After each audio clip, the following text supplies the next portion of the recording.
Oh my gosh, naiiyak na naman ako. Naiiyak ka because? Natatouch kasi ako. Sinong nagtouch sa'yo? Ba't hindi mo nasagutin agad? Sinasayang mo yung oras ko. Tapos kung tatanungin anong problema, sasagot lang ng okay lang agad. Tapos pa drama ang puta. Sana nag-comply ka na pwede lumabas yung kadramahan mo. Alam na dami natin ginagawa. Kaka-cellphone mo yan. Di ba dalawa lang yung ulo? Ba tatlo sa'yo? Yes po, nandito po tayo sa convo namin ngayon. Kasi nakikita nyo, ang lamig po dito, sobrang lamig po. Mas malamig pa nung nilaplap niya yung bago niya sa harap ko. At yes, automatic po, naka-block po tayo niyan. The moment na nag-break kami, naka-block na po kaagad tayo. Pero nung habang kami pa, hindi niya magawa-gawang i-block yung ex niya. So yun po yung balita dito sa convo namin. Back to the studio.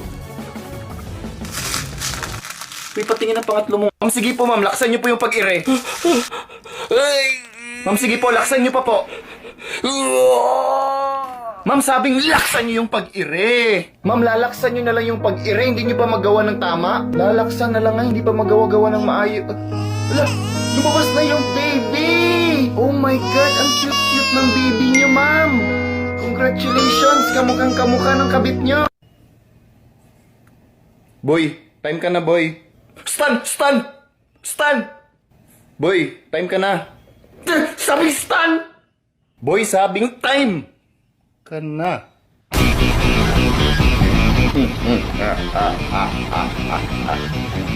Kabisado ko na yung mga galawan mo, Tyrone.